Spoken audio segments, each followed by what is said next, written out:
Martin Lipton is with us this morning. Martin, good morning to you. How are you? I'm okay, actually, yes. I'm going to go to Tokyo tomorrow, so I've got another run to Heathrow to get another COVID test this morning, but that's the nature of international travel these days. Right. So no time to sit and dwell and lick the spiritual wounds, or are you actually thinking, semi-final in the World Cup, finalists here, the progression is good, we're getting there, this is a time to be positive? Is your glass half full, I guess I'm asking? It is, but it was. I said after Moscow that it was the beginning and not the end for that England team. Now we've reached the middle, not the end, and I genuinely believe that. I thought Italy would win the game because they're better.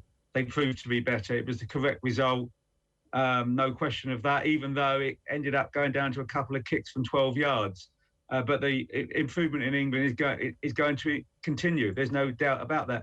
I reflect back to Germany. Semi-final, final, semi-final, semi-final before they won. Sometimes you need to learn to lose before you learn to win. England are in that cycle now. The fact is, it's two successive, if you include the Nations League, 3 successive semi-finals. That's never happened before. So what needs to happen to accelerate the process to turn them from a team who can take on an Italy or a Spain in the final and go, actually, we are better than you and we deserve to win? But you don't need to be better than them to deserve to win. You can just sometimes win.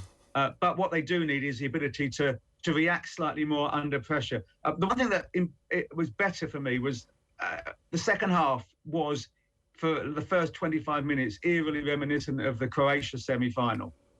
The difference was that in that Croatia semi-final, once Croatia scored the equaliser, there was never any doubt over who was going to win. Croatia were going to win the match. You can't say that on Sunday because Southgate, albeit maybe somewhat belatedly, did make changes and did restore balance, parity. Maybe even England, you could argue, shaded the last 35 minutes or so, which is an improvement.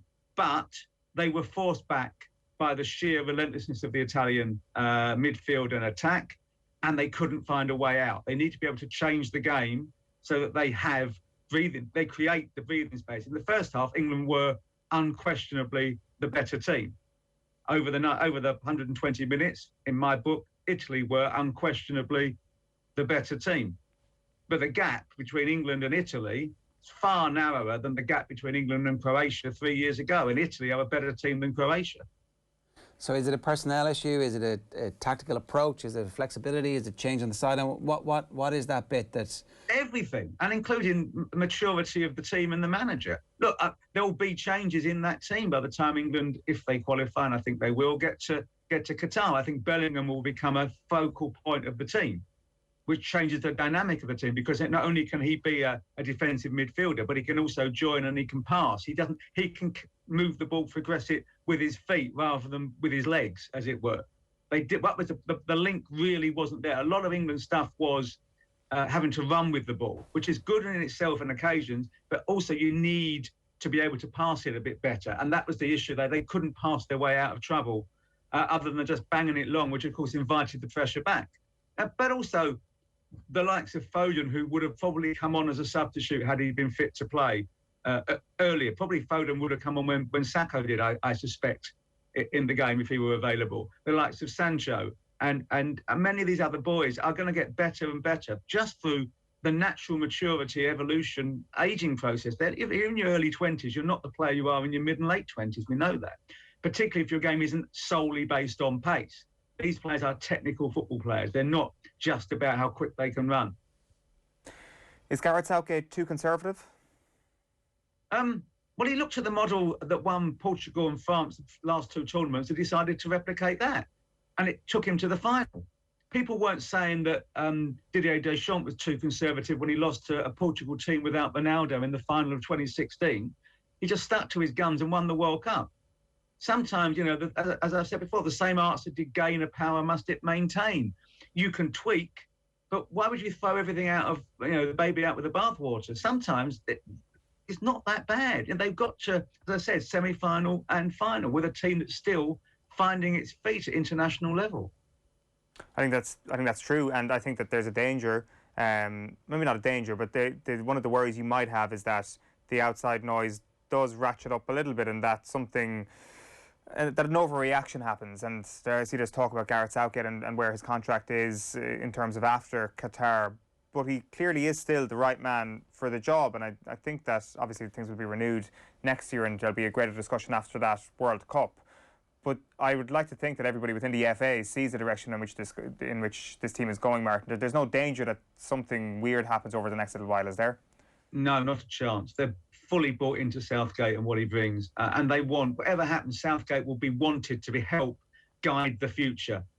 Whether it be, when it comes to his successor, they will take counsel from Gareth Southgate. They recognise that Gareth and Trevor Brooking are two of the prime architects of this England team. Not so much the players who they select now, it's the fact that the culture that they brought in at ground level, at grassroots level, small-sided games, playing through the thirds, playing in a different way, not going back to the old English boot it and let's see what happened and hurrah and patriotism and we're stronger. No, you win by being smarter. That's how you play. And if you look across the whole of, I'm sure it's elsewhere in Europe as well, but particularly in England, you go on any football pitch on a Saturday, Sunday morning and watch the kids. They're all more skillful at 6 than kids were at 16, 20 years ago. They're taught to love the ball. Now, if all of the players are doing that, from the lowest 3, 4, 5-year-olds upwards, of course, by the time they get to 18, 20, 25, it's more than second nature. It's utterly instinctive. It's what they do. So you are putting the building block for success from the early age. And clearly, the results of the last few years and the number of English players playing for the bigger English teams, that's a really good sign. Look at the Champions League final, how many English players. Even 10 years ago, look at the United-Chelsea final in 2008. There were far fewer percentile English players than there were in Chelsea v Man City. It's all a bit mad when you think that Sam Allardyce could still be the England manager if, he hadn't had the pint of wine. But we'll never know, will we? I mean, look, they'd have gone to Russia, potentially got splashed by Algeria and maybe and everybody else and gone out in the group stage and have been sacked. Who knows? I mean, it's ifs and ands, isn't it? You can't imagine what didn't happen. Well, you can, but there's no point in that. I guess I'm saying that they were lucky that Southgate, obviously they had positioned Southgate there for at some point in the future. He was the, in case of emergency, break glass option. But they were lucky, I guess, that he got the gig when he did get the gig and he was the right man at that point. Yeah, he was. It needed a step change. He brought it. And, who will never know what an Allardyce reign would have brought. He's far more scientific than people believe. However, I don't think he'd have been quite as unifying a force within the squad as Southgate has unquestionably proven to be. And I also think he'd have been more naturally conservative in terms of the players he selected, not necessarily the playing style, but the personnel. Yeah, it is interesting to consider what that team might have looked like and who wouldn't be in the team, who might be in the team. In terms of the selection issues and the penalties, all that kind of stuff comes under a very severe microscope in the aftermath of a defeat. Is any of it important? Are there significant lessons for Southgate to learn and think, actually, I should have done something differently? Maybe somebody else should have been taking the 5th penalty? Or is that all hindsight journalism and largely the type of thing that, as a manager, you build for the next time, but they're just mistakes? Some teams are going to lose a penalty. The Americans have a brilliant phrase for it, don't they? The Monday morning quarterback. Anyone could be wise after the event. I'll just put a few names to you. Franco Baresi, Zinedine Zidane, Roberto Baggio, Michel Platini. What have they got in common? Well, missed penalties in shootouts. There you go. Statistically, historically, the suggestion is actually the younger the player, the less likely it is for them to miss because they're not burdened by the weight of history when they step up. But sometimes it doesn't work out right. Jordan Pickford, Jorginho, who is probably the best penalty taker in the Premier League, missed the penalty to win the tournament, to win it. If Sacco scores, Italy is crucifying Jorginho for missing the penalty because that's what happens in football. I mean, the best thing for England, I guess, is it was 3 players who missed. There isn't one scapegoat. You can't blame 3. It's not worth it. Well, some idiots will because they're idiots, not because they understand football. Sometimes you just miss. But I would say that if these 3 boys who missed are all incredibly strong characters, even at their very tender ages. And the proof of that is what they do off the pitch. Rashford being able to take on and bring the government to heel twice. Sancho going away at 17, telling City, no, you don't play me, I'm going to leave, and going and ending up becoming an £80 million player 3 years later, whilst investing a huge amount of money in his local community in South London. And Saka, the boy from Greenford, straight A student, bright as a button, perfect exemplar of what English society should be, a meritocratic society. From West London, making it in North London, being an England international at 19. That's what you want. And I, you know, these are big, strong boys. They're young. They'll be back. They'll be back. We've been talking about it all morning, because obviously the bid for the 2030 World Cup is supposed to be a joint bid with the Irish FA and the other FAs. There's definitely questions being asked on this side of the water about what's going to happen in the aftermath of what happened at Wembley. Is there a long-term damage to any potential bids by the fact that ticketless fans were able to access the European Championship finals? Well, if there is, then the South American bid must be destroyed because of the damage caused before the Copa Libertadores final the other year. Money talks, finances talk. The issue is, does a British Isles bid get the support of Ceferin and UEFA over the Spanish-Portuguese bid? If not, it doesn't matter anyhow. If so, then they've got a chance, unless they decide to ignore UEFA and plead to Infantino and get his support because the South American bid doesn't win. And also, if China bid, China win anyhow, so it won't matter. So you don't think that this has any political ramifications? I don't think it helps. I think the images of Sunday night, Sunday afternoon, and Sunday morning, in fact, the whole night, were despicable, disgusting, outrageous, a slur, a genuine badge of shame for the country. And I mean that. Those what I witnessed on television was utterly beyond belief. It was so bad.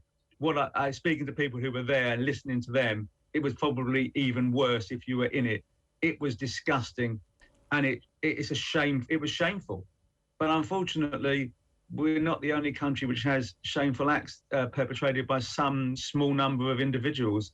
The worry, I guess, is that there were too many of them. The policing was woefully, and the stewarding and the ticketing and the organisation was also woefully inadequate. That is not in any way meant to justify or condone, because I would like every single one of those people to be banned from anywhere near a football stadium for the rest of their lives. I really would.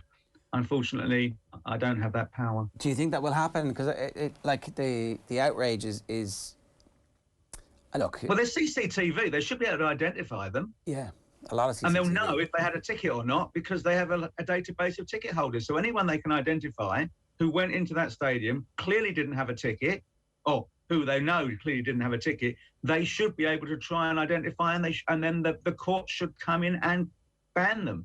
Now, legally, I think they're only allowed to ban for 3 years, but I think that you can always rush through emergency legislation. How important is the 2030 bid, Martin, and how much of an effort will there be over the next little while to, as you say, I guess, ratchet up the necessary political things you got to do in order to make this thing happen? Well, there's lots of elements to it. First, you've got to give FIFA everything they want and more, and there needs to be political will for that. My understanding, actually, from talking to people within the FA, is that there's far greater motivation and desire to bid for the tournament from the UK government than there necessarily is from the FA. They'll go along with it and they won't be opposed, but they're not going to bid unless they think they can win. And they've got political intelligence out there trying to ascertain this reality. I said, if China are allowed to bid, there's no point, because Infantino wants to give it to China. And Infantino, while he doesn't have the support of UEFA or probably CONMEBOL, he has everybody else in his pocket.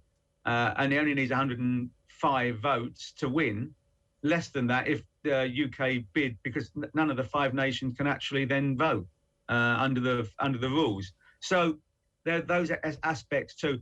I think everyone within English football would love to see British football, actually, British Isles football, has expanded into Ireland, because it would be great to have games at the Aviva and at Croke Park. It would be great to have teams training in Northern Ireland. It'd be great to have games at Handham and Hampton and Murrayfield and Ibrox. And it'd be great to have games at Cardiff, and fantastic to have games the length and breadth of England. But there's more to it than that.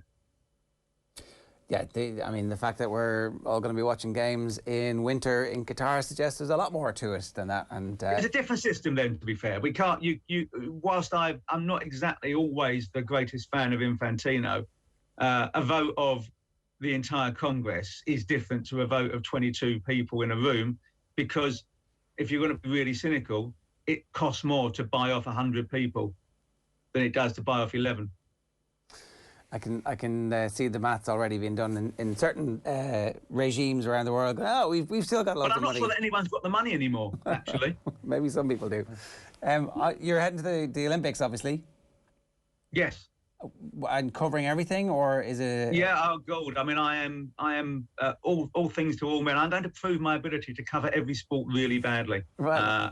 To be fair, I'm very good at covering one sport really badly, so I'm now going to expand what Ken Bates once described as my sphere of incompetence. What's the setup going to be, Martin? Are you going to get to any events? Is it like shuttles in a very biosecure bus to venues? It's very. I mean, I've got to. So I go Wednesday night. I then have to do 4 nights in hotel quarantine, which is strict hotel quarantine. For the first 10 days after that, I'm not allowed outside of the Olympic corridor. I have to go in shuttles. If they're not there, they have to put on private taxis for me, which are Olympic-only taxis. I'm not allowed into restaurants. I'm only allowed into convenience stores if I'm in and out in 30 odd seconds and don't look at the noodles before I eat them, whatever it might be. After 14 nights, I'm treated as a local. So I'm allowed into restaurants, just that they're all shutting at 7 o'clock, so I won't be able to get in them because I'll still be working. So it's going to be a rather restricted and somewhat sterile experience, but I can get to the venues. And there will be, allegedly, at least mixed zones to talk to the athletes. So I think the numbers will be heavily restricted, and mainly TV crews with a handful of written press journalists like myself who'll have to pull the quotes, which is absolutely reasonable and understandable. And then there'll be the formal press conferences afterwards. But a lot will be done on Zoom. It will have to be. Not ideal.